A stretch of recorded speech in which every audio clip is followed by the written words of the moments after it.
Welcome back to Half the Battle. I'm your host, as always, Daniel Levy, your co-host, Shaq.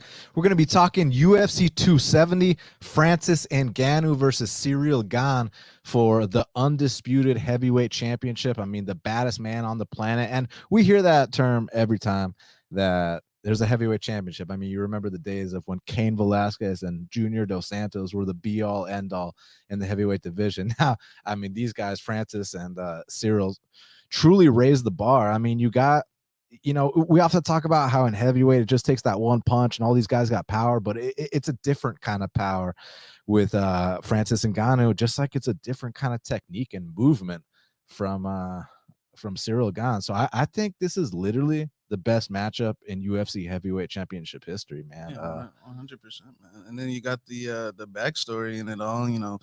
Former sparring partners, Coach Fernan. Him and Francis are beefing big time, man. We're talking about sparge footing videos getting leaked and people claiming people got knocked out and this and that. But I've heard a lot of different sides. I've heard Nasruddin said Francis couldn't touch him. So I'm super excited to see how this fight plays out. I mean, this is gonna we're gonna see where the heavyweight division is gonna go. We know Francis is a little upset with Dana and all of them, and he might try to go box after this. So we might not even see Francis for a while after this, man. I just feel like the winner of this fight is about to be a massive global superstar. Because I mean, if you got Francis Ngannou coming out here and knocking out Ciryl Gane, in addition to all his other brutal knockouts, I mean, we're dealing with the Mike Tyson of this era in the UFC. I mean, we've never seen anything like it. And then Ciryl Gane, I mean, when's the last time you saw a heavyweight bouncing around like a bantamweight? And to fight other heavyweights with his hands down, I mean, speaks volumes to his confidence, to his techniques, to his defense. I mean, both these guys are truly forces in nature. This is a special fight, man. And I'm curious if it's like, if people understand the magnitude of a fight like this, because like I said, Ciryl knocks him out, or Ciryl takes the belt. Ciryl, I don't see anyone touching him. Francis knocks out Ciryl, and I truly believe, and I've been saying this for a long time, Shaq, that had Francis won the first Stipe fight, that he would have been that global superstar that the UFC was looking for. Unfortunately, lost a little bit of momentum there, then followed it up with the Derek Lewis fight. And I feel like now, even though he's worked his way back up to the belt, he's still trying to capture that. Because do you remember like how he was this enigma before the first Stipe fight? Like, dude, we had never seen anything like it. So those two losses kind of humanized him a little bit, but now he's back to his launching heads into the fifth row ways. Yeah, I mean, sometimes you got to go through tough times. I think he just became too much of a star too quick. It happens to a lot of fighters, man. Things get carried away for a little bit, man. And I think he had to learn the hard way. But he bounced back with a vicious knockout win over Blades in China, I believe. I mean, and he said he was back, and he hasn't lost since. So I'm super impressed with what he's done. I mean, he was in a deep hole at one point, man. Yeah, he really was, man. And now he's the reigning, defending heavyweight champion. He's got the toughest matchup of his career ahead of him. So cannot wait to break down this whole card start to finish. We got a new sponsor to talk about here in a little bit. But first, let's get down to business, man, because first up in the flyweight division, we got a matchup between the newcomer Jasmine Jasudavicius. Let's just call her JJ. Yeah, or Jasmine. JJ Jasmine. I want to learn how to pronounce that last name. Jasudavicius. Okay. She's 6-1, taking on Kay Hansen, who's 7-4. And currently the odds have it, Kay Hansen, just depends where you look, but around minus 220, plus 175 for Jasmine. And basically what I noticed, Shaq, was that, Jasmine, when she's on top, man, that's where she does her best. She's very strong. She even called herself a female GSP, which might be a bit of a stretch, but I understand where she's coming from in the sense that, once she gets on top, a lot of these girls don't tend to get off from bottom. My only issue with Jasmine is I do think she's very hittable. And to take it a step further, Kay Hansen hasn't been taken down once in her UFC career, but Kay Hansen is moving up in weight class, and this girl Jasmine is one of the bigger ladies at that class. Do you think that Jasmine will be successful in landing takedowns against Kay Hansen? And it's a good fight because Hansen, you know, a lot of people felt she got robbed the last fight against McKenna, and I will say, man, McKenna was somewhat impressive. She's got some very sharp hands, and I think that's a little bit of Kay Hansen's weakness, you know, in the first fight against Jinu Fry, she got touched up a little bit in that fight, got cracked like in the first round several times. And she kind of doesn't wear that damage the best. She kind of gets cut open, she kind of gets stunned. Corey McKenna, that's probably why she lost that fight a little bit, is because she got wobbled, stunned a couple times. But as far as the grappling side of things, I think she's very talented on the grappling side of things. She had some good transitions there against Corey McKenna, the armbar finish against Jinu Fry. She's experienced. She fought Blanchfield in the in Invicta and all these things. So she's been in there with some good people. I think she's more experienced UFC wise.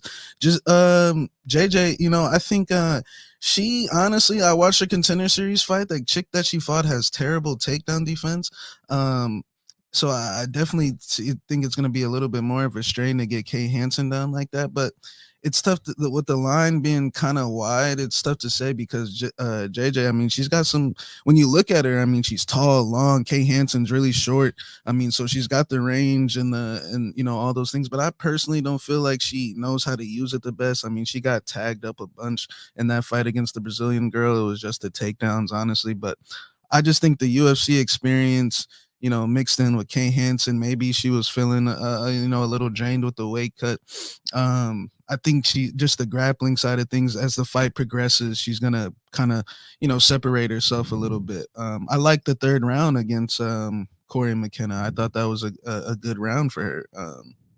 So I think I don't think she's a quitter or anything. I think she's, you know, just she's a young fighter, man. Sometimes it's growing pains. So I think she's gonna come back and bounce back and get this win, man. But from a betting side of things, I mean, you know, they still kind of do have some low level tendencies, man. So it's kind of, you know, it's hard to say. I mean, it could be a close fight. She is long and tall. Yeah, look, Kay Hansen's actually 10 years younger than Jasmine. And I really do think that Jasmine's only path is to kind of bully her, get on top, almost like, you know, somewhat of a resemblance of Tatiana Suarez, just, you know, kind of like on a lower level. I mean, that's the style she wants to implement. So, yeah, I think that Kay Hansen, if she can kind of neutralize her, kind of keep the fight standing, not that Kay Hansen is known exactly for her striking, she's more of a grappler too. But she hasn't been taken down yet, and I don't see any other path for Jasmine besides taking down Hansen for extended periods of time. So give me Kay Hansen as well, but not, you know, not crazy about that betting line. Now, next up in the lightweight division, we got a matchup between Matt Steamroller Frevola. He's 8-3. He's taking on Genaro Valdez, who is 10-0. And currently, they got Matt Frevola minus 200. The comeback on Genaro Valdez is plus 170. So last time Frevola was minus 2 something versus a Contender Series alum making his debut, he was starched in very short order. This kid, Gerano Valdez, trains with the champion Brandon Moreno. Also trains with someone else on this card, Michael Morales. And obviously he's Mexican, so you know he fights with a lot of heart. You don't have to worry about this guy quitting in fights. I've seen him in bad spots, overcome them. I've seen him knock people out. I've seen him tap people out. He's relentless. He goes forward the entire time. So this is going to be one hell of a matchup. I think it's going to be an early candidate for fight of the night. The thing with Frevola is, man, he's a dog, and he's one of these guys that if he's still conscious, he's going to try to push forward to the final bell and mix in those takedowns, and he can be the guy that it's 1-1 going in that third round. He'll steal that third takedown and solidify the decision. So yeah, obviously I'm worried about, you know, Matt Frevola getting dropped here because I'm gonna pull up the numbers real quick, but there's a good history of Matt Frevola getting dropped in UFC fights, and that's something you got to worry about. I mean, knocked out against Terrence McKinney, dropped twice against Lando, dropped twice against Marco Polo, and I don't know why it says there were no knockdowns in the Pena fight, but Pena was fucking his ass up at times on the feet. So there are some vulnerabilities from Matt Frevola, but one thing I will say about the dude is it's like back to the 1-1 going to the third round talk. If you're gassed out against a guy like Matt Frevola, I mean, he is going to put it on you in a way where he breaks guys. Like, he's not the most athletic guy, he's not the most talented guy, but he's got the heart of a dog. And I mean, Billy Q are boys, you know. Yeah, so he's willing to go all out. So, I mean, I do think that Genaro Valdez is live for a knockout, but if that doesn't happen, I kind of see Frevola, grinding him out and winning the second and third round. Yeah, I mean, Terrence McKinney was hot, man. Terrence McKinney was knocking people out in the LFA, like 18 seconds, first round stoppages. So he came in there real hot. Frevola probably shouldn't have taken that fight, man. I don't know who he was scheduled to fight at the time, but those late switch ups sometimes can be dangerous at times. Supposed to fight Frank Camacho. So, yeah, I mean, look, man, I would have just waited. I would have just been like, just wait. I would have just waited. That was easy work for him. But anyways, yeah, Geraldo, he's a tough Mexican fighter, as they usually all are, and he comes to fight. But skill wise, grappling wise, clinch wise, I think he's a little behind than Frevola. I think Frevola's the better fighter here. It's just Frevola has the tendency to bang too much, and when that happens, he gets rocked. The Polo Reyes fight back in the day, I know y'all remember that when he was a big favorite, and I know Polo Reyes was on steroids and all that good stuff, but he got knocked out inside the first round, and it was, first very minute. easily. But then he bounced back, had those, good performances against Jalen Turner. I was actually there. I mean, he wrestled him. Jalen Turner's long, dangerous striker. He fought Lando Venata, dealt with that somewhat fairly well, but he did get dropped like a couple times. It just depends on if this kid stays conscious. Like you said, I think he's gonna pull it out with his hustle in his heart. This kid, the steamroller fans, I'm sure they'll, be cheering him on. Frevola comes with a crowd, man. So I think steamroller, yeah, man, he's got a bunch of fans, and I think he's gonna hustle his way here, the UFC experience. But at the same time, from a betting side of things, you can't. I don't know. I'm not gonna say you can't, but it's it's playing with fire. Playing minus 200 on a guy that frequently gets hurt in fights.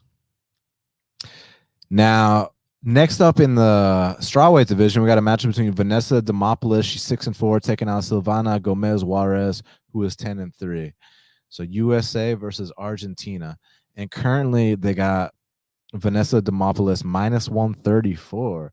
The comeback on Silvana Gomez Juarez is plus 120. I actually never thought I'd see Vanessa Demopoulos as a favorite in the UFC fight, but I got to give this lady a lot of credit because she went from a different life to this life. I mean, she was a dancer, and now she's a pro fighter, man. So, like, dude, like, much respect. You didn't have to take too much damage, Okay, just but now, like, she's brave, man. Like, she's got all my respect. And then Gomez Juarez, decent point fighting style on the feet. Maybe some questions about the groundwork. What do you think? Yeah, pretty much that. I mean, low level fight. Demopoulos, I mean, she kind of, man, she's got some good subs, I guess, off her back. I think that's the big thing Miss Argentina is gonna have to deal with here. But other than that, man, I just see what's her name? Silvana being the better fighter here, man. She's actually beaten, somewhat real people before. I think the only person Vanessa's beat is Sam Hughes off a fluke submission. So I think Silvana just needs to move her feet, keep moving on the outside and box, man. This girl's a punching bag. She poses no threat on the feet at all. I mean, one big shot at a time, gets bloodied up easily. She like falls down a lot. I guess she's looking for the subs.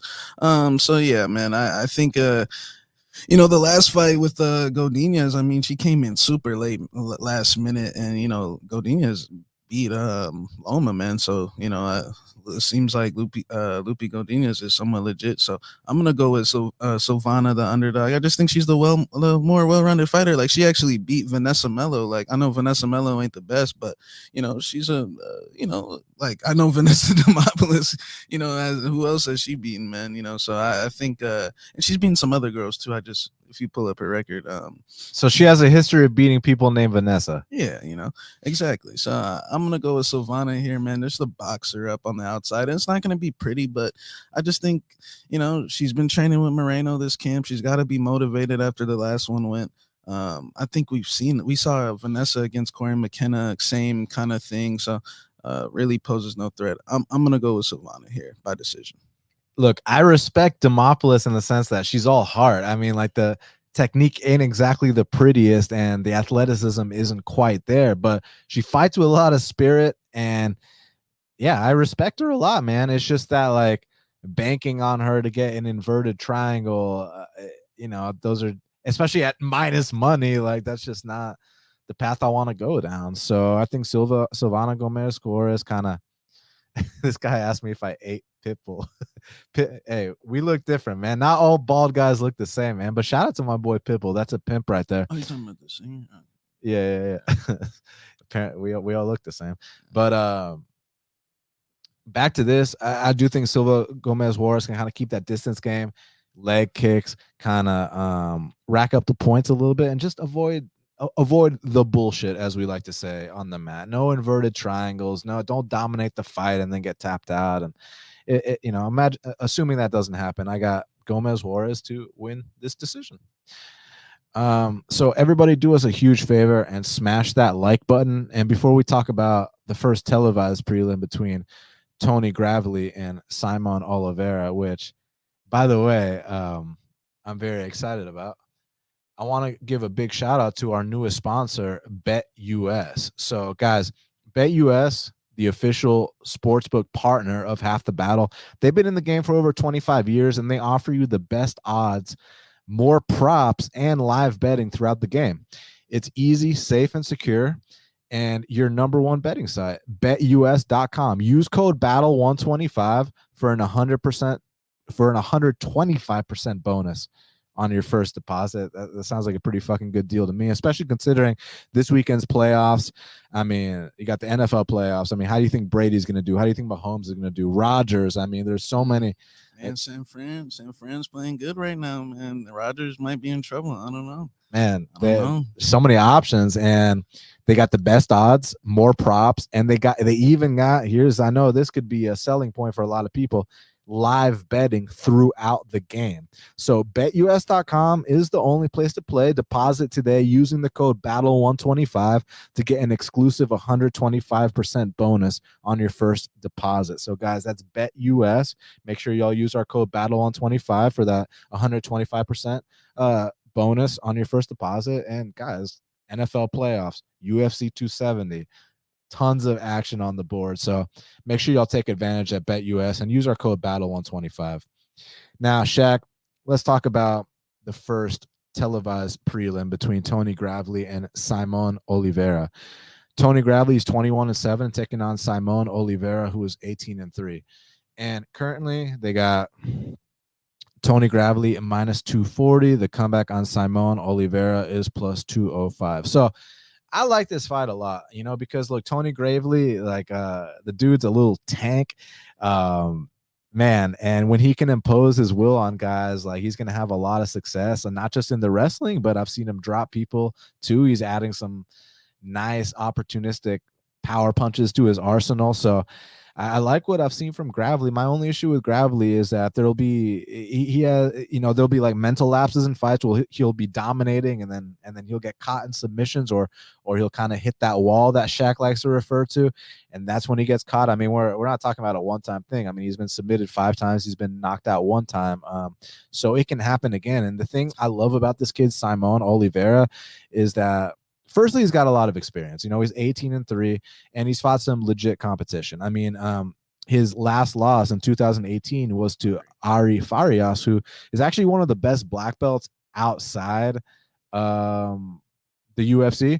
And I saw Ari Farias put Saimon in some deep spots. I mean, full mount. I saw him attempt some submissions, and not only did Saimon survive all the bad spots against Ari Farias, but he would actually end the rounds on top, and he'd be smashing Ari Farias and opening him up with cuts. And it was one of those fights where it like came down to, did you favor the couple minutes of top control by Ari Farias, or did you favor the ends of the rounds when Saimon would get on top of him and start smashing him?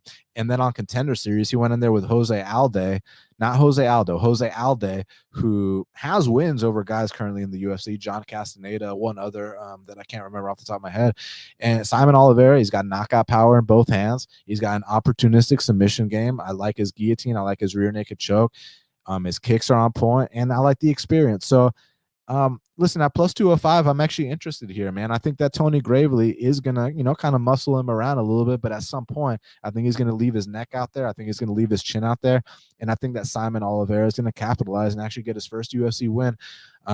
So yeah, I am hesitant laying minus 250 or whatever on Tony Gravely. I think that he's a shaky fighter, and I'm going Simon Oliveira to get an opportunistic finish and get this upset. Yeah, I'm surprised you went that route. Because I was actually impressed with Saimon as well. I think he's very experienced. I think he's not like some of the Brazilian fighters where he gasses out late in fights. It seems like he gets better on throughout the fights, and he's got 21 fights, and he's fought real guys. So I think he's ready to. When I saw his Contender Series fight, I felt like he was ready to come in and fight right away. Not necessarily be anything special, but have a few good wins and do his thing. I think he's got good Muay Thai, some good spins. But I like what you said about Gravely, man, because this was something I was saying before the last fight against Manus.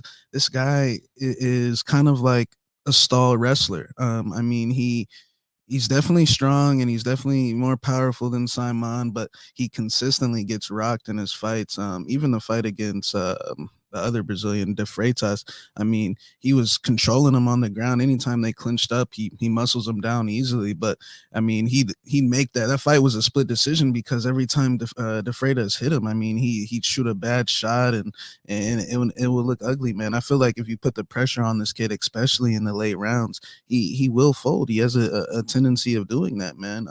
It's just a matter of is Saimon, is he the physicality here in the early goings is gonna be tough. I mean, there's a good chance he gets bruised up and he's got to be ready for that. But we saw what happened the last fight. I mean, Gravely floored Nate Maness at the end of the first round, and then a minute or two later, he gives it up and gets knocked out, man. That's something a pattern he does. The Brett Johns fight as well. I mean, he was winning the early stages of that fight, and then he gassed out and he got tapped out, and it's happened on the local scene as well. So I think it's a dog or pass situation. I can't necessarily say if Simon's gonna win, but I think that's the route to go, man. I think he's very experienced. I think his experience might help with the UFC jitters a little bit, versus if it was like one of these typical 5-0, 7-0 Contender Series kids. Like this guy, he's got real fights against Ari Faria. So I, I'm gonna go with Saimon as well too, man. I've never been sold on Gravely. I think he's strong, but I think he's a stall wrestler. I think he just he knocked out Anthony Burchak, but other than that, man, he's just looking for the takedowns. And there were some spots in that Burchak fight exactly. that got sketchy. And even on his Contender Series fight, against he won, but you can break this kid, and I think Saimon is experienced, tough, and durable enough to do it. Now, next up in the welterweight division, we got two UFC debutants. We got Jack Della Maddalena. He's 10-2. He's from Australia. Is that Australia or New Zealand? Hold up. Australia. Good call. So we got Jack Della Maddalena. He's 10-2 from Australia, taking on Pete Rodriguez from the USA, who is 4-0. And currently they got Jack Della Maddalena minus 335. The comeback on Pete Rodriguez is plus 275. So let me just say this, man. Like Pete Rodriguez, I understand he's only had 4 pro fights and this and that, but just as a fan, I enjoy watching him fight because this guy comes out here and he knocks his opponents out stiff. And I mean, isn't that what we like to see as fans? We like to see people go out there and knock people unconscious, and that's what this kid does. The only issue is that he's only had 4 pro fights. He's never been out the first round. I mean, I literally watched his entire pro career in like under 5 minutes, but he's exciting. I got to give him credit, man. He dominates guys early and finishes them.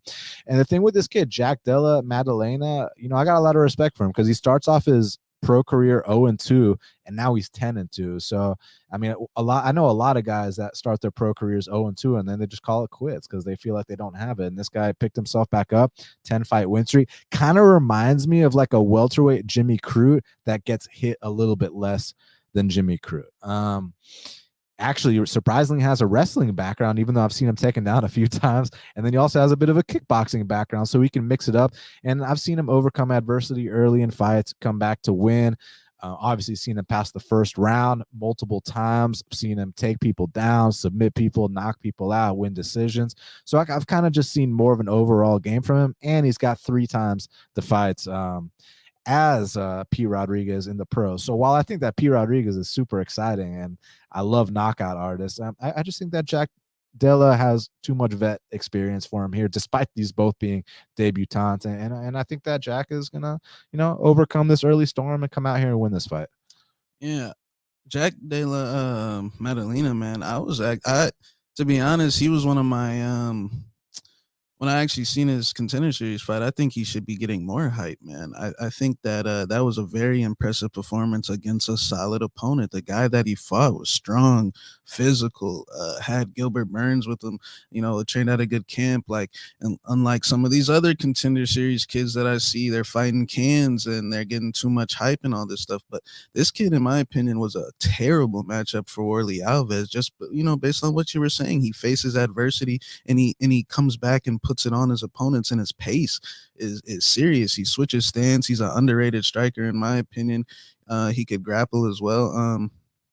And I think that Pete Rodriguez will be back, man. But I think he's gonna actually get ran through here, man. I think 4-0. He doesn't, look, experience is a big thing in this game, man. And he's fought cans and maybe like one decent guy. And I just see Jack Della's game being so much better overall, grappling, wrestling, mixing it all together. Those Australians, they know how to fight, man. And I think he's going to put it on this guy. P. Rodriguez will be back, but I don't like 4-0, 5-0 guys in the UFC. I just think it's a little bit too premature.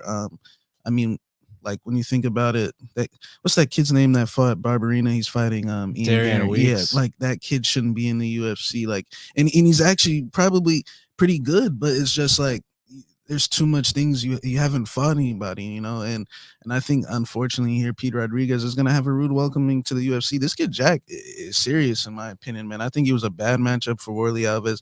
Like his pace throughout the 15 minutes just keeps getting better, and I think his striking, man, he switches stance very well. So I'm gonna go with Jack Della to finish him. I'm gonna say in the first round. So before we talk about Michael Morales versus Trevin Giles, which I know there's a lot of opinions on, I want to address some of these comments that you guys are giving us here. So my boy Ban says this channel will get past 10K subs soon enough. I appreciate that, man. Everybody hit that subscribe button and help us get there. Rob asked, what do you think about your boy Gooden not getting his contract renewed? Love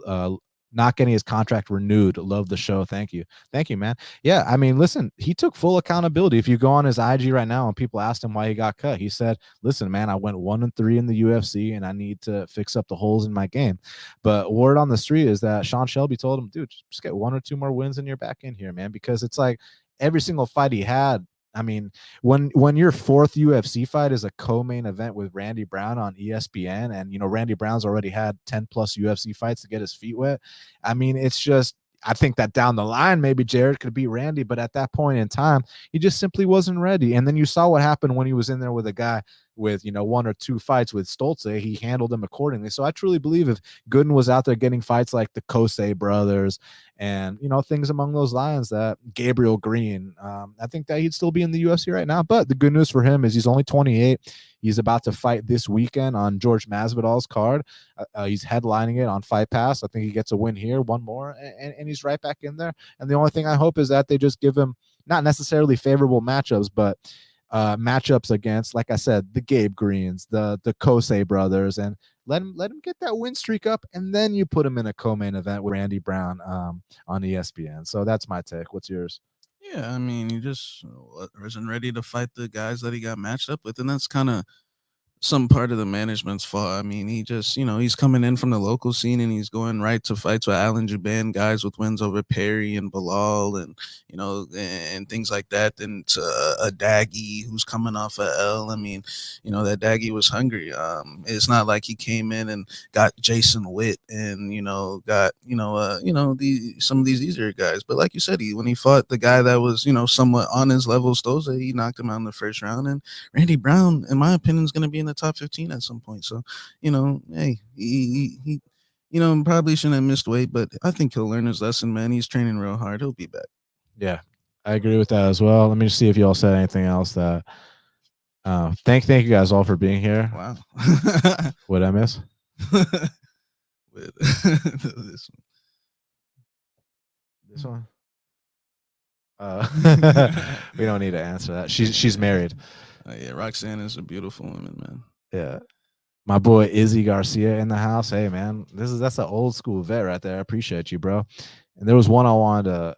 Okay, so my boy said, "Rest in peace, DTID." They're every time I die, one of my all-time favorite hardcore bands, and they just broke up the other night. So I'm very sad about that. But at least they went out on top. Never put out a shitty record. So shout out to them. All right, dude. Let's fucking move on. Next up in the welterweight division, we got a matchup between Michael Morales, who's 12-0. He's Ecuador's second fighter right after Chito Vera to make it to the UFC, taking on Trevin Giles, who is 14-3. And currently they got it Michael Morales -115. The comeback on Giles is -105. So, Shaq, hear me out on this one, man, because it's like, on one hand, it's like, what has Michael Morales proven? And then he's fighting Trevin Giles. Giles is the dog. Giles is the established vet here. I mean, Giles on his regional scene was beating Brendan Allen and Ryan Spann. So we've seen a completely different level. However, Kid Morales is pretty fucking talented, man. That's one thing I noticed. And Giles, even though, I mean, it almost like makes sense to bet Giles here as at a dog price against an unproven guy. And that angle is cashed many times. I mean, the Makdessi versus Bahamondes fight, the even fucking Barella versus Tyler Santos. Like, sometimes it's not even the person who's going to project to go further. Sometimes it's just that UFC debut against the vet just doesn't go their way. So that's what I'm most worried about. But I kind of think this kid Morales is pretty good. But then I also thought Ignacio was pretty good. So I don't know. What do you think? Is it a matter of this first UFC fight? He's probably not going to perform up to his optimal self, or do you think that Trevin Giles has a knack for doing some dumb shit in fights? He'll be winning fights, get choked out. He'll go woo in the middle of fights, but you also got to look out for this dude's explosive jab. He's got power, he's got experience, which counts for a lot. So, how do you kind of see this one? I like this fight. Yeah, I feel like Trevin, very talented, very experienced, has that going for him. But he's kind of hit or miss. It could go really well or it could go really bad. He's got wins over Roman. Shout out to Roman, by the way. And then he's got wins over Brendan Allen and all these guys. But then fights like Duplessis, the fight, he was kind of up a little bit, but then boom, he gets knocked out. But I have seen Duplessis do that quite a few times actually. So it's tough to say with Trevin. I think overall this should favor him, but it's like when you look at his history in fights like Mershart, where he was winning that fight. What's another one? Zach Cummings. At the same time, those guys, I mean, one of those guys has the most submissions, and Zach Cummings, that's a real vet right there. So, I mean, no shame in that. I still kind of slightly favor Trevin, but I don't, and he is the dog. That's why I'm so, leaning more towards his side, but he is dropping to 170. I don't know exactly how this weight cut's going to go. I like Morales. I think he's got a bright future ahead of him. Very solid fighter. I think this is going to be a war, man. I think it's just going to be a matter of, under the bright lights, can he perform, man? If he's anything like the other Ecuadorian fighter, maybe we'll see. But even that Ecuadorian fighter had struggles in his early stages. And he lost his debut. Yeah, so, I'm gonna go with Trevin Giles to edge out a war type of fight, man. but it's tough to say. But at least he's the dog. I mean, I can't like argue with Shaq's points here, man. I mean, Trevin Giles is the more experienced guy. He is the dog here. And oftentimes with these spots, with these talented prospects, they don't perform how you want them to in that debut. They got to get their feet wet, the nerves, whatever the case may be. So that's what I'm most worried about here with Morales.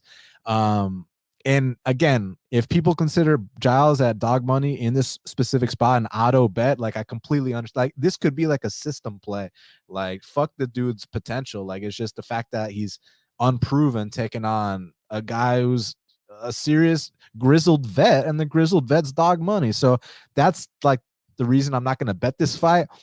But my gut was telling me Morales is going to get this one done. But my gut also told me that Ignacio would beat Makdessi. And I truly believe they run it back. And Ignacio does beat Makdessi, just like I believe Tyler Santos runs it back with Barella. I think she beats her. But sometimes the better fighter doesn't always win. Not saying Morales is the better fighter. But what I'm saying here is the one with the more potential doesn't always win.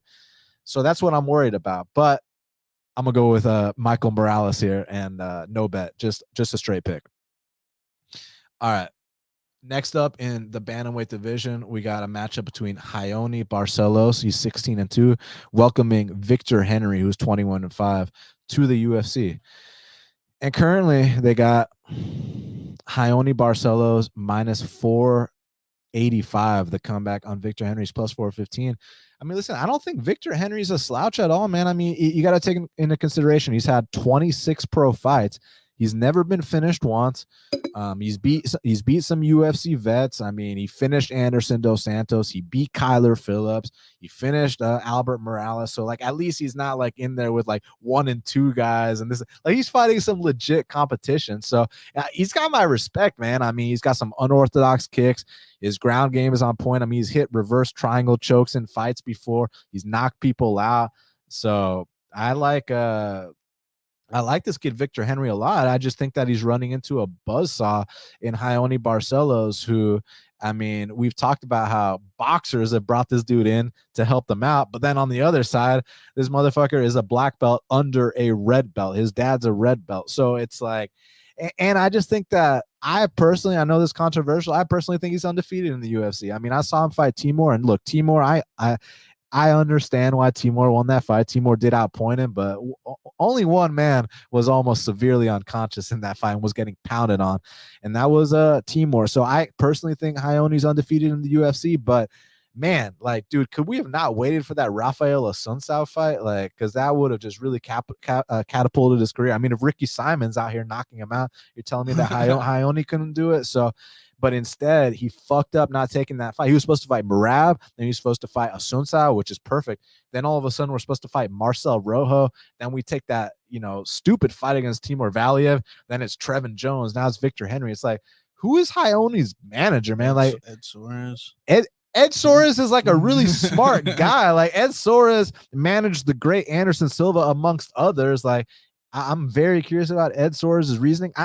I guess my theory would be Ed Soares is so confident in Barcelos that he's like, dude, put him in there with anybody in the division, he's going to beat him. But I just personally think that since Barcelos is currently 34 years old and he'll be turning 35 in May of this year, that I'd like to already see him in there with us. I'd like to see him make his run right now. Like there's no reason to beat around the bush and fight these guys that aren't on your level.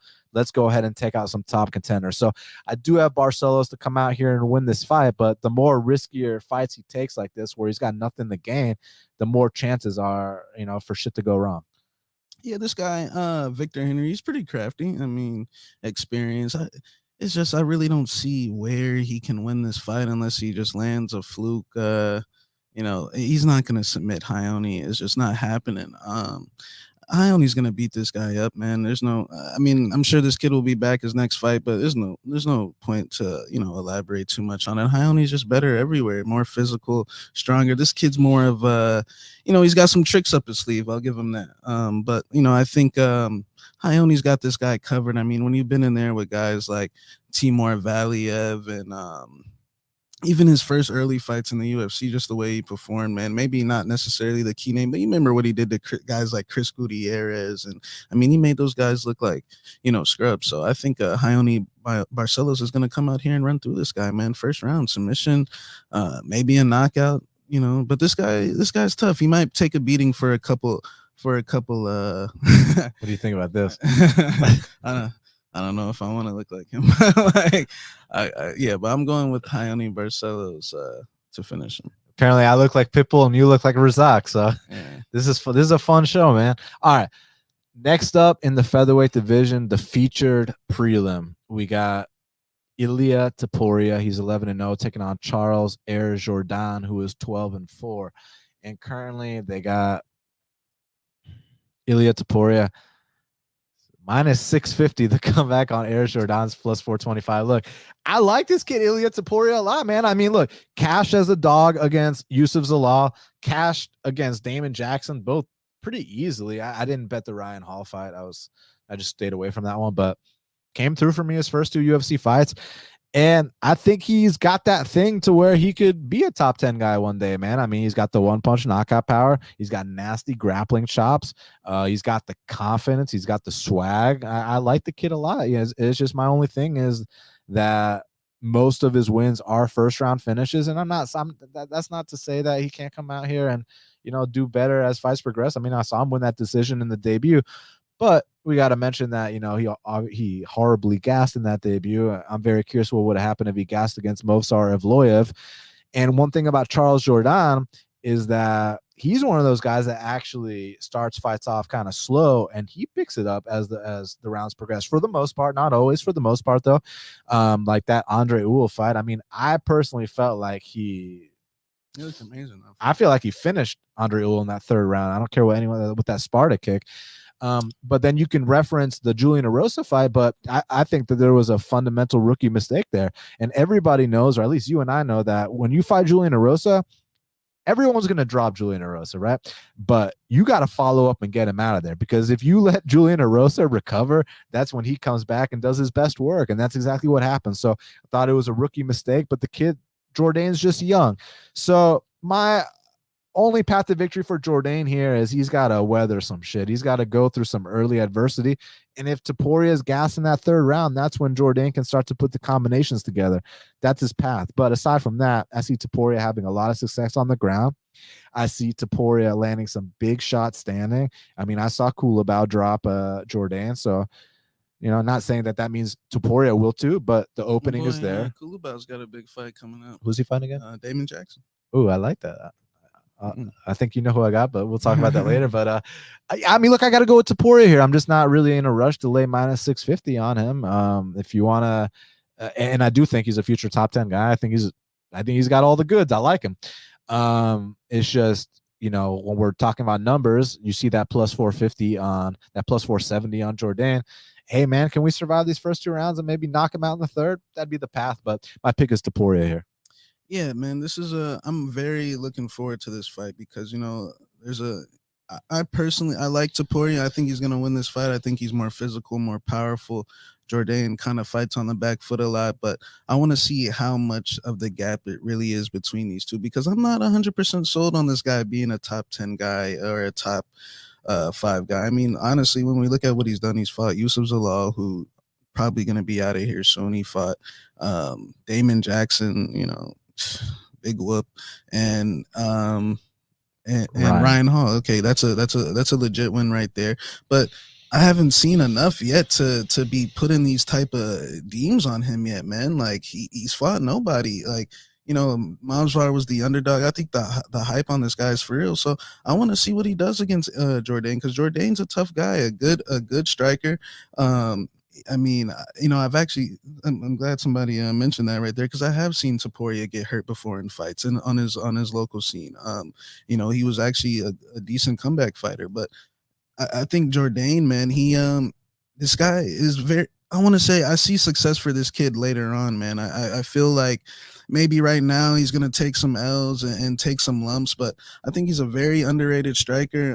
Like you said, the Julian Erosa fight. I mean, just look what Juicy J's been doing lately. I mean, not just Jourdain he finished, but he finished Sean Woodson, who I see a bright future for as well. So Juicy J has shown himself to be a very tough competitor. Like, I don't see what Ilia Topuria has done that's so much better. Like, but I do think I do see some good traits, man.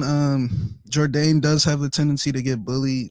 He did in the early rounds against Duho Choi, the Andre Feely fight, but he's gaining experience, man. I feel like he's fought tougher competition, to be honest, man.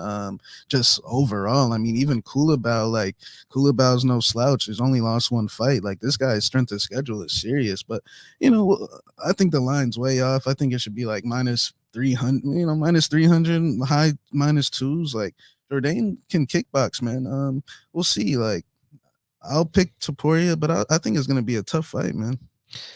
Just to comment on that regional fight where Topuria did get dropped, because that did happen. He got dropped with a head kick.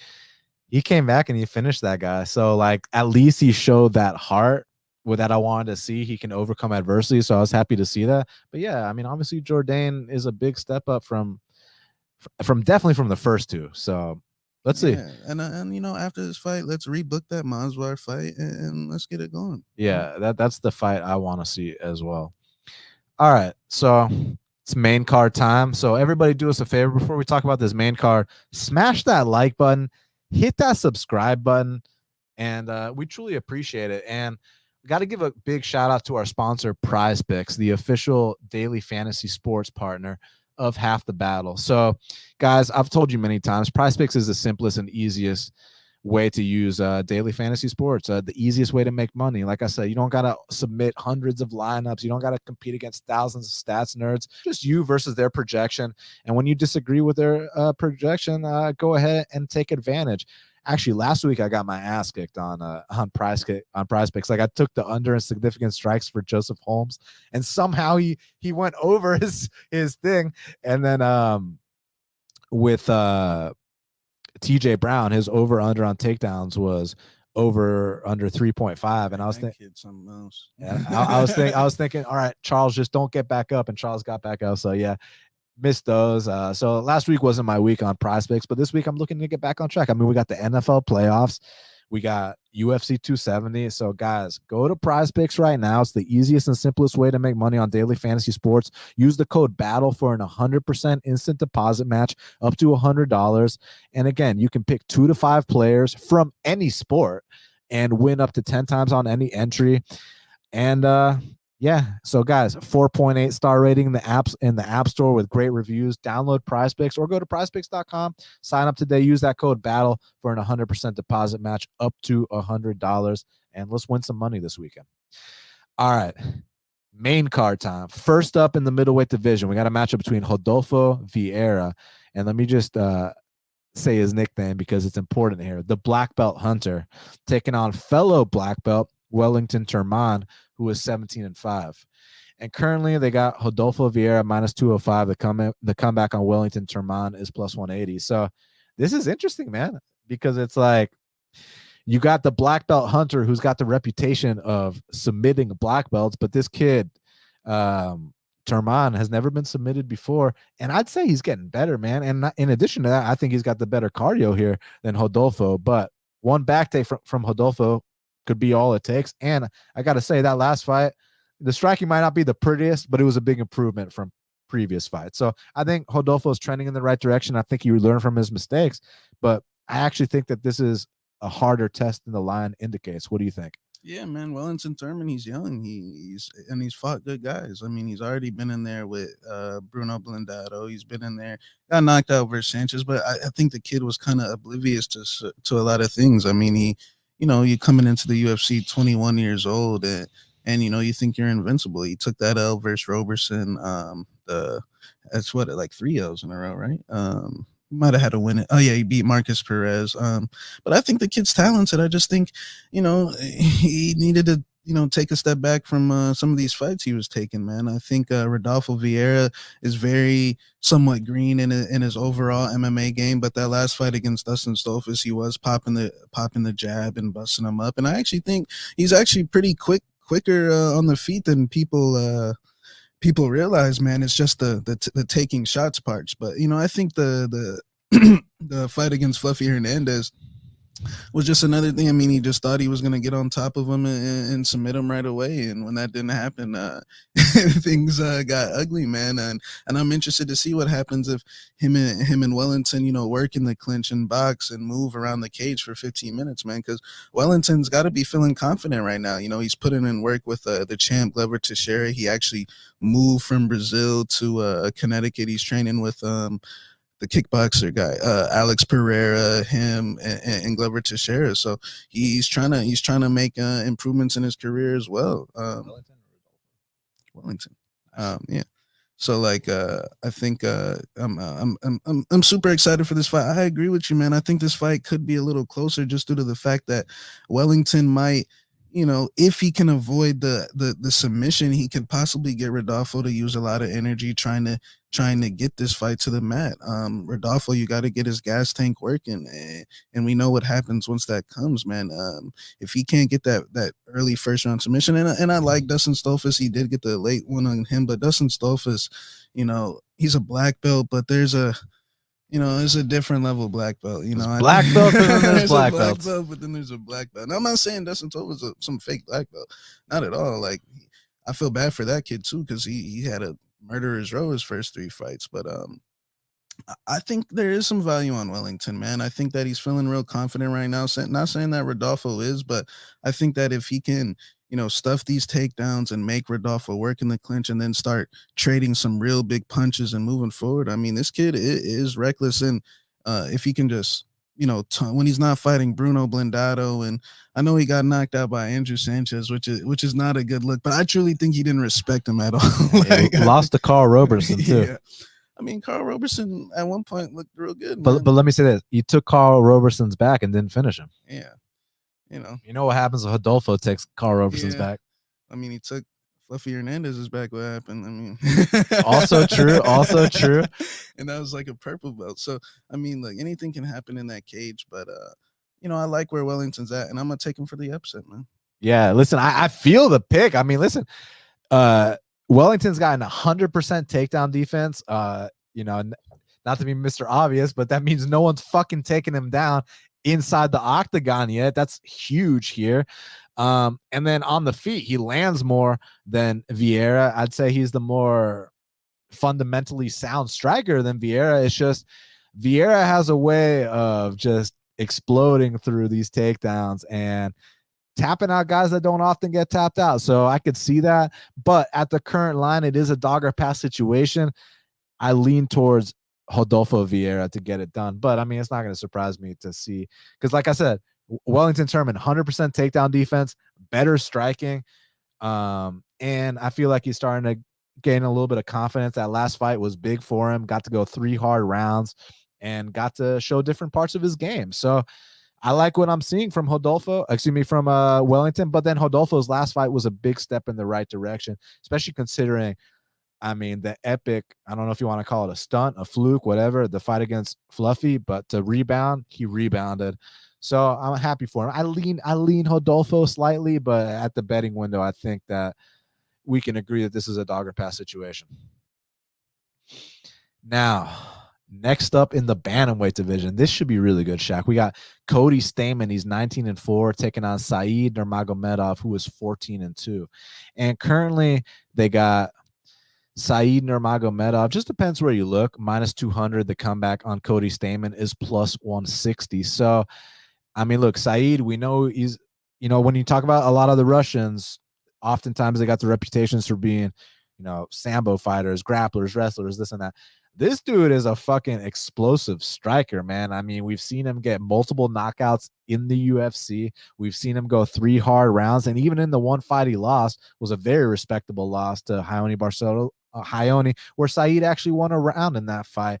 So I think that Said's the real deal. It's just Cody Stamann's one of these like underrated guys that you know, it might not be the prettiest. He's not going to come out here and get too many finishes, but like he's just meat and potato solid, and he knows how to win for the most part. Now, I heard an interview with him, and one thing I didn't like was that he was talking about, man, I want people to think I'm a power guy now. Like it almost seemed like he wants to come out here and bang more in these fights and be more exciting, which, you know, talk is cheap. Maybe that's not really the case. When they get in there, he's going to get back to his point fighting ways, but I think he can make the fight close. I mean, dude, Cody Stamann, I know that Jimmy Rivera fight was the only like one where I was kind of like, I like that didn't seem like Cody in there. But the Merab fight, I know he lost, but I thought Cody put up a great effort in that fight, man. I thought that he arguably gave Merab one of his toughest fights in the UFC. So from time to time, you're gonna see Cody Stamann come out here and put on some seriously technically sound and proficient performances. So I'm curious if he's live for an upset or if he's like live enough to get this to like a split decision. Because I do have questions with Saeed being so explosive like he is. You know, how does he do down the stretch? And Saeed and Cody actually, as far as I'm concerned, he beat Song Yadong. I mean, as far as who won more rounds in that fight, Cody won more rounds. He just got a point deducted. So I feel like he's fought. You said what? Song got a point deducted. Oh, so it would have been a win for Song? Shit. Because I thought Cody Stamann won that fight.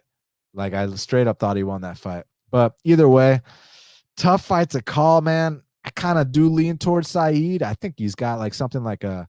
Let me tell you what the reach difference is in this fight, just to bring it up.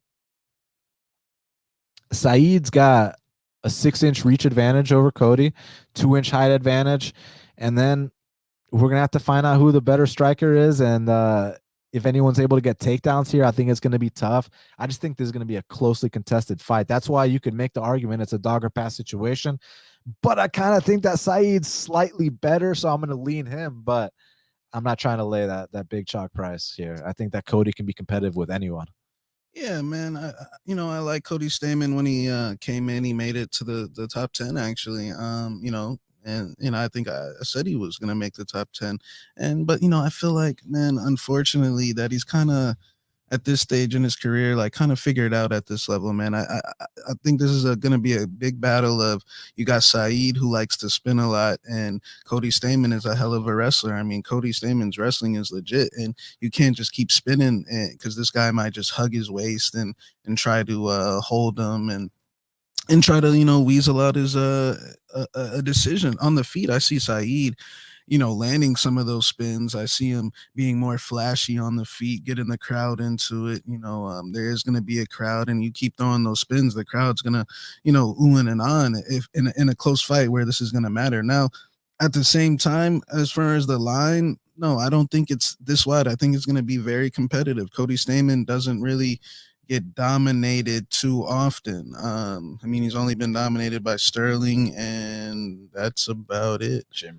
And I mean, it was a 29-28 in there. So, I mean, yeah, I mean, Jimmy definitely beat him, but I mean, it was underwhelming by Cody. It was an underwhelming performance. It was out there in Abu Dhabi. I feel like maybe that had something to do with it. But I'm gonna go with Saeed, man. I just think he's too flashy on the feet. I think that I'm really curious to see how he deals with the wrestling, because I did notice some scrambles where Raoni came out on top when they were, scrambling, and he did seem a little stronger. So I think that is Cody's path to victory. Be that American wrestler and try to out scramble this guy. But I think on the feet, Cody kind of just doesn't really pose too many threats with the hands. I don't think these guys respect his punching power. I think that now they're starting to feel like we can just, get off on this guy and we can take his damage. So I'm gonna go with Saeed to get it done here, man. Unanimous decision.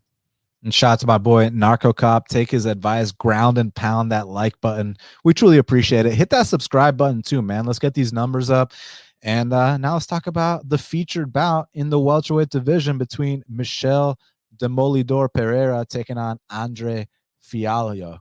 Michel is 26-11, and Andre Fialho is 14-3. I was curious if he had a nickname. No nickname for Andre Fialho, but is he the first fighter from Portugal in the UFC? There's a very good chance. I swear there might have been. Doesn't Manel Cap rep? Yeah, he is Portugal, actually. Was Manel Cat born in Portugal, or I don't know. I don't know. Someone let us know. But Andre Fialho, I mean, he's coming in here with a lot of pride representing Portugal.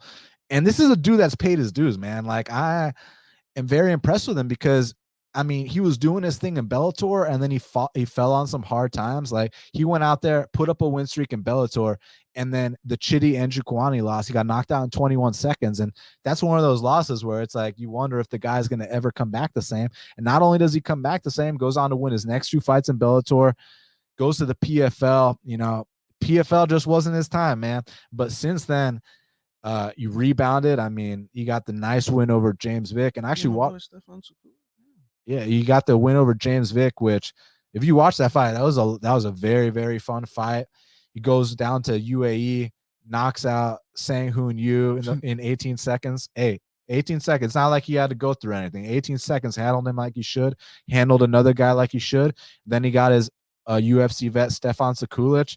I mean, you saw the fight that Stefan, I mean, when Stefan was out here in the UFC, I mean, Stefan was out here going to close competitive decisions with Dwight Grant and Ramazan Ameev. And then he goes in there with Andre Fialho, and Andre just puts him out like it's no one's business. So Andre can bang, man. And one thing about Andre, he's experienced, and he's what I like about him that makes this matchup so intriguing is that, like, Michel's got the wild, unorthodox style, and Andre Fialho's got more of just a meat and potatoes, go forward kind of style. So I think that they're going to clash, and I think someone might actually hit the deck. Another similarity they have is both guys come out super hard, and where they've had issues is that third round they tend to gas out due to their styles, which are polar opposites, but they both take a lot of energy. So I think it's a great fight. Listen, I lean Michel Pereira, man. I mean, I think he's favored for a reason. He's been paying his dues in the UFC, but I've seen Pereira lose to guys that he's way better than, like Tristan Connolly. And Andre Fialho, he's got a lot of momentum behind him. I think he's the most confident he's ever been. I mean, this could be like the Dusko versus Pereira fight. I mean, possibly. Fialho does have that kind of power. He does have that kind of experience. So I lean Pereira, but honestly, I think it actually might be a dog or pass situation here. So my pick is Pereira, but I wouldn't sleep on Fialho, man. I think that he's come a long way. Yeah, you know, I think Fialho has paid his dues. He's been around for a while. He trains at a good gym, and this is a dangerous fight for Pereira, you know, rankings wise. I mean, he was about to fight Salikov, and now he's fighting this guy who nobody really knows. Yeah, Fialho's solid, man. I never thought he was a bad fighter by any means. Just I remember he fought Chris Curtis in the PFL. He got beat up pretty good there. Seems like he's putting things together, but Michel Pereira's been putting things together, man. Michel Pereira's been beating. I mean, you know, everyone's acting like Andre Fialho's like the hardest hitter this week, but I mean, he's fought hard hitters before. I mean, he's fought Chaos Williams and 8 shots from him, and you know, used different aspects of his game to get the victory. He's fought Nico Price right there. Nico Price. I mean, how many times have we seen Nico Price put guys out unconscious? And he took care of business there as well, doing flips on him and jumping in his guard. And you know, I think he's gonna beat this guy, man. I think Fialho is dangerous, but I see him getting encountered here with something big, man. A knee, a straight right hand. I think Michel Pereira is, man. If you follow this guy on Instagram, this dude is taking it seriously. Like, he ain't playing no more games. Like, that's why he's been having success. That's why he's number 17 in the world right now, off the losses to Tristan Connolly. And you know, when you do a 8-minute entrance into the octagon with front flips and back flips and cartwheels and you know, I mean, look, things are moving too fast, man. I mean, the Hot Chocolate fight, I mean, I saw what he did. I mean, look, Hot Chocolate's been knocked out, but that was vicious, man. Hot Chocolate's a good fighter. I just think this guy's way capable of more. And I mean, just the fact that he can make 170. I know this guy has a serious amount of discipline and focus in his game. I mean, look how big he is, man. I think things are finally starting to materialize for him. When he first came into the UFC, everyone thought he was going to be, you know, maybe not a future champ, but like a serious star. And I think he's on his way to doing that. I think Fialho's getting knocked out. And whoever said Andre Fialho is the hardest hitter on this card, You guys, Well, because he knocked out Vic, like, oh my. well, like, yeah, but Francis Ngannou is on this card, Yeah. so it's categorically false to well, call no, like they're acting Fialho. like he's like, we'll see. No, Fialho's good. I like him, Yeah. but to call him the hardest hitter on the card when Francis is on the card is just like, what? But anyways, co-main event of the evening for the flyweight belt. We got the champ Brandon Moreno. He's 19-5-2, taking on Deiveson Figueiredo, who's 22-1. And currently, they got Brandon Moreno minus 170. The comeback on Deiveson Figueiredo is plus 155. So, Shaq, they meet again for the third time. First fight, I mean, they called it a draw, but I scored it 4-1 Figueiredo. I thought that was a pretty clear win for Figueiredo. Second fight, Brandon absolutely dominated him to a point where it's like, all right, well, Figgy, looks like Moreno made the adjustments. What are you going to do about it? And guess what this guy did about it, Shaq? He leaves Brazil, which is something that we've been like saying for a long ass time, because we were thinking like, dude, you can't be making 25s anymore when you're eating the Brazilian barbecue every day. And trust me, I know how addictive that Brazilian barbecue is, man. I mean, it's like the best fucking food ever, especially when it's down the street from you, which I assume it was for him. I mean, it's his mom makes it. Dude. I mean, dude, like, is he gonna say no to his mom's dinner? Like, and and from the part of the world where he's from, like, Jungle, man. dude is like a celebrity because they've never had anybody like him. So it's, yeah.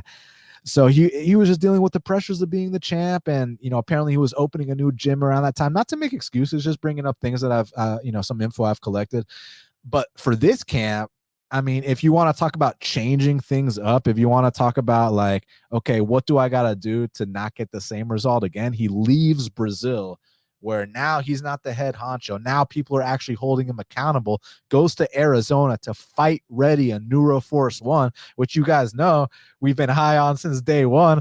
Moves in with Henry Cejudo. He's got the triple goat holding him accountable. So in addition to getting, the sparring rounds, the technique rounds, and all that stuff with Henry Cejudo, then we got the strength and conditioning program of Neuroforce 1, which is, I think it's the elite of the elite. I mean, these guys know the numbers of things that I wouldn't even the smallest intricacies of. It's just unbelievable. The kind of, like, if you go on Neuroforce 1's Instagram and you look at the progress of the things they measured that Deiveson did throughout camp, it's unbelievable. So I just think we're going to get a better Deiveson than we did the second time. And based off the indication of the first fight, Deiveson can go out there and beat him 4-1. But I think this time is going to be a little bit different because Brandon, now he's the one going on the victory tours. Now he's the one who everybody wants a piece of him. I'm not talking about the flyweight division. I'm talking about everybody in his life. I mean, he's the champ. I mean, first Mexican champ. That is a big fucking deal. This guy is a hero, and this guy will be a legend. He can lose 10 fights in a row and he will be a legend because he will always be the first UFC Mexican champion. So he's got all my respect. But I mean, Deiveson closed -2 something the first two fights. Now he's plus 155. I think there's a clear dog or pass situation. We don't know what's going to happen, but I'm going to wager on Deiveson Figueiredo here and hope that the changes he made aids him to winning the belt again, man. So I think on his best day, he can beat anybody in the division. So give me Deiveson Figueiredo to defeat Brandon Moreno and New become the champ again. And then my big question is, there'll be 1-1-1, 1 win, 1 loss, 1 draw. So does that mean we're going to get a quadrilogy, where someone finally gets that second win? Or that's what I'm curious about now. Yeah, man, it's a tough fight, man, because during this week I've kind of, Moreno's, he's good, man. He's a legit fighter, real good kickboxer. I didn't realize how underrated he was in the kickboxing. I mean, he's got some really good setups with that left kick. I mean, his hands are good as well, and he's got a rock chin. I mean, the first fight, Deiveson hit him with some shots that were, I mean, elbows, knees, uppercuts, big, powerful jabs. I mean, this kid can take a punch, man. I mean, this guy, he's got some good qualities, and and it seems like whenever they wrestle or they clinch up, that Moreno's winning, at least in these two fights, even in the first fight. It's just in the first fight, Deiveson was walking forward. I don't think Deiveson really respected him. I think they underestimated Moreno a little bit. And in that second fight, I already knew. Going into that one, I knew he was in trouble, man. When he pushed him at I mean, just when you saw the embedded and seeing how sucked out he was already, it was only like Tuesday, and and the guy was like, I could already tell he was in pain. So it was like, yeah, this might not be a good thing. And then that's exactly what happened, man. Look, I do have some doubts that Moreno might have his number. I mean, Moreno actually, he's a good fighter, man. It's just he gets hit. The opportunities to touch his chin are gonna be there, and they're gonna be there, every fight. And can Fig actually put him down? But I think Fig needs to switch it up and like kind of switch it up to like when he fought Pantoja. Like you gotta come ready to fight for 5 rounds, man. This kid Moreno has a rock chin. I mean, when he fought Pantoja the second time, the type of damage Pantoja put on him, he didn't quit. When he fought Sergio, he was getting touched up. I mean, Sergio's really not known for his. I mean, he did get KO of the year actually. But he's not known for his knockouts like that. But I mean, this kid can take and take and take. I will give him that. Yeah, like this kid, if any, like this might just be a bad matchup for Figgy, man. I hope this fight ready thing is addressing this wrestling, because every wrestling exchange they've had in these two fights, besides like one in the 5th round, Moreno's won, man.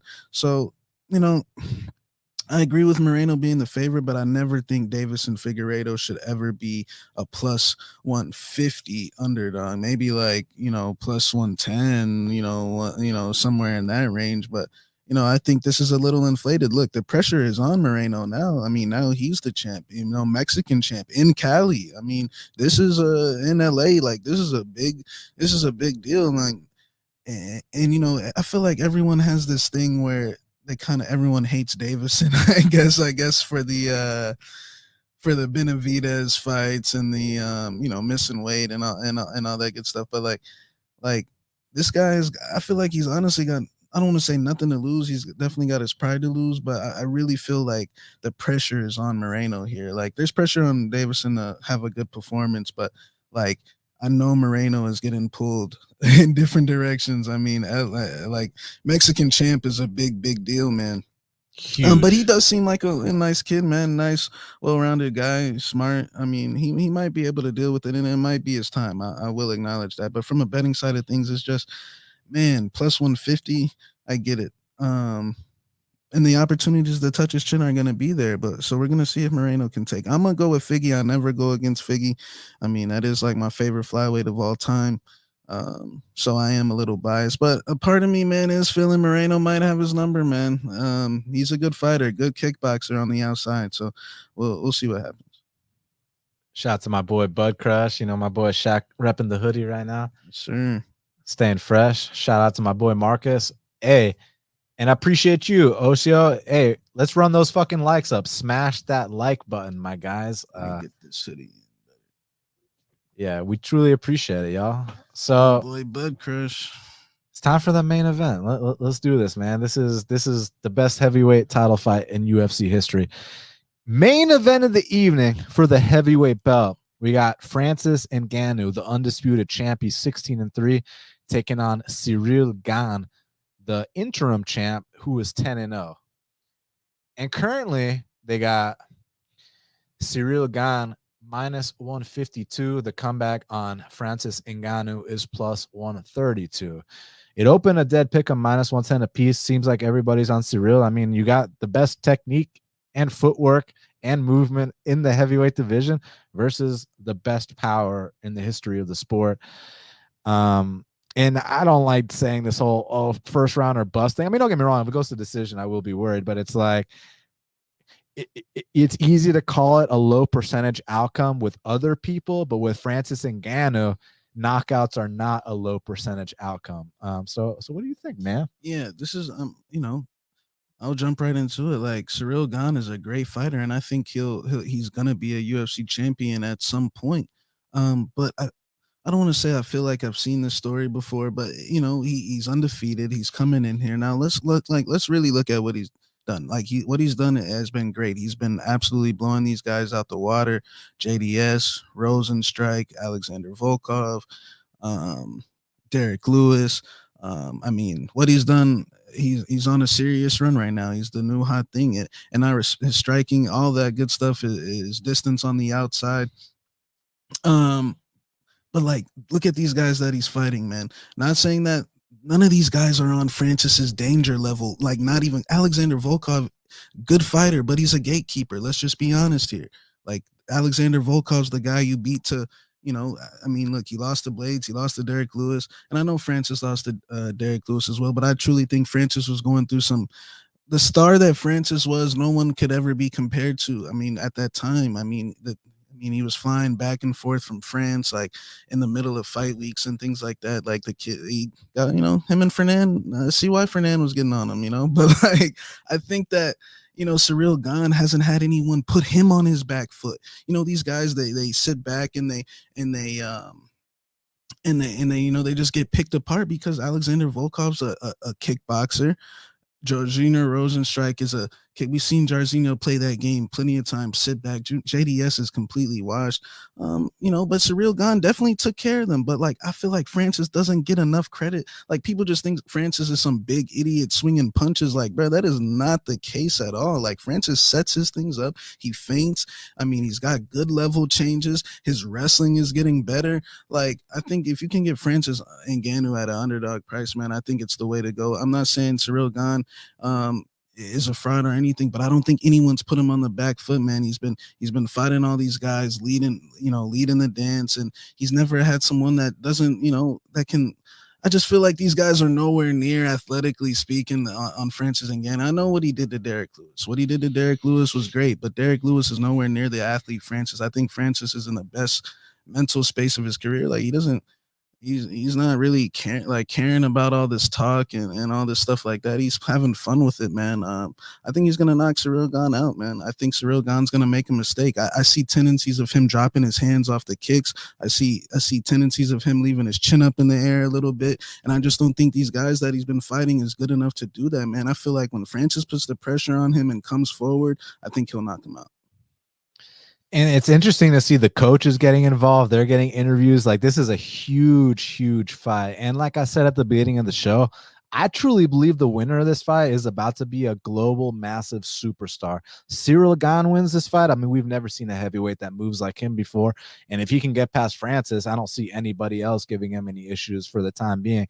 And then Francis Ngannou, I mean, we keep talking about the power, but it's a different kind of power. I mean, I've never seen head snap back like they do when Ngannou touches it, and I've also seen spots where Ngannou touches guys and they make a conscious decision to be like, hey, I don't want to do that. Like you saw the JDS fight. Yeah. Francis knocked out Stipe in the second round, minutes in. It's not a first round KO or best thing. I mean, this is what I'll say. Stipe wasn't really throwing much back. But that being said, I know why. But when you see Francis going out there landing the high kicks, when you see Francis going out there mixing in takedowns, I mean, that's got to be an indicator that the work he's putting in with Eric Nixick and all the guys here in Vegas are elevating his game to that next level. And yeah, while he'll always, the knockout's going to be the most dangerous part of his game. And I'm not saying he's going to come out here and outpoint Cyril Gane for 5 rounds because that's just not his game. But I don't think it's as simple as, oh, as soon as this goes past round 1, let's go smash the Gane line at the betting win. I don't think it's that simple, man. So listen, Cyril Gane, I mean, he's amazing. What else is there to say? It's just that he does fight with his hands down and he hasn't been properly touched yet. So if there's anybody that's going to do that, I think it would be Francis Ngannou. And I mean, like you see, like the technique of Ngannou in that Rosenstrike fight, it might not look the prettiest, but it doesn't even matter. Man. It doesn't matter. And Rosenstrike's a guy with like 80 plus kickboxing fights. Like it doesn't matter. Like this is just, we're dealing with a freak of nature. So look, realistically, I could see it going either way, but you give me a line like that on Francis and I'm taking my chances. So, yeah, I'm going to go with Francis Ngannou to knock out the very elusive and talented Cyril Gane. I think Cyril Gane is going to be a world champion one day, just not Saturday night. So I'm going with Francis Ngannou and still the heavyweight champion. And everybody do us a favor and smash that like button, hit that subscribe button for us. We truly appreciate it. Now, Shaq, let's talk about the fight to watch and the fighter to watch. So in your opinion, my man, what is the fight to watch for UFC 270? My fight to watch is the co-main event, man. The flyweight. That's like my favorite weight class. We're gonna see what really is what, man. Moreno's got a lot of pressure, and Figueiredo, I mean, the things he's been saying this week, it's just he's on a kill vibe. He wants Moreno's head. I mean, literally. So I want to see those flyweights. They deliver every time. and the type of intentions Deiveson has this weekend, and Moreno brings it every time as well. So that's my fight to watch. Yeah, I mean, that's obviously one of the fights to watch for me. I'm gonna go with one that's a little bit under the radar. I'm gonna go with Michael Morales versus Trevin Giles, because like I'm so on the fence about this fight. Like, I want to know, is like Trevin Giles going to come out here, vet lesson this kid, and come through again in one of these spots? Like I was talking about a million times, like that Magdesi versus Ignacio spot, where the more talented kid is the favorite, but the vet that's experienced and paid his dues as the dog goes out there with that vet lesson. Or is Michael Morales going to prove to be like some upcoming talent that we need to look out for? So I'm super pumped about this Morales versus Giles fight, and for that reason, that is my fight to watch. Shaq, who's your fighter to watch? My fighter to watch is gonna be. I'm gonna say this kid from Australia. He's on the undercard, Jack Della Maddalena. I've been really impressed with him. I think he's gonna get a win here in his debut. He is fighting a 4-0 guy with some power, but I'm impressed with the skill set. I want to see what he does versus this guy, because I feel like he should finish him. So, if he does that, man, Australia's got a new prospect. And for me, my fighter to watch is a newcomer named Saimon Oliveira. I mean, listen, I think that 135 and 125 are some of the most emerging divisions right now. They're being stacked with talent. They're starting to add new people to the roster. The weight classes are getting deeper and deeper. The level of competition is going up. And I want to see this kid who's 18-3, who's paid his dues, who's battle tested. I want to see if he can come out here and immediately put a stamp on the division, because Tony Gravely, he might be hit or miss. He might be a 500 fighter in the UFC, but the dude's always a tough out. The dude's a physical specimen. The guy can hold people down. The guy can knock people out. Like, he can wrestle. He can do it all. So I'm impressed with Gravely, but I want to see how Saimon Oliveira handles this test, which I think is a winnable test. So for that reason, Saimon Oliveira is my fighter to watch.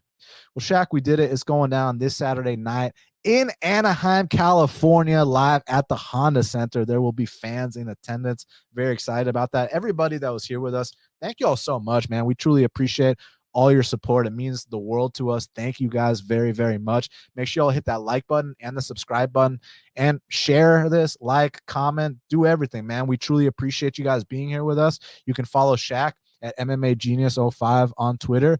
You can follow me at Best Fight Picks on Twitter. You can subscribe to Half the Battle on iTunes, SoundCloud, YouTube, Stitcher, Spotify, all the places where we are available. And then shout out to our two sponsors, our newest one, BetUS. Go to betus.com and use our code BATTLE125 for an 125% bonus on your first deposit. Guys, NFL playoffs, UFC 270, basketball, there's lots of shit going on. So make sure y'all go to BetUS, get those bets in.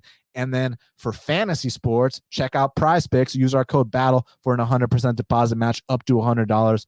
Easiest way to make money on daily fantasy sports. So thank you guys again so much for being here with us. We'll be back for the next card. We truly appreciate it. And until the next time, let's cash these bets.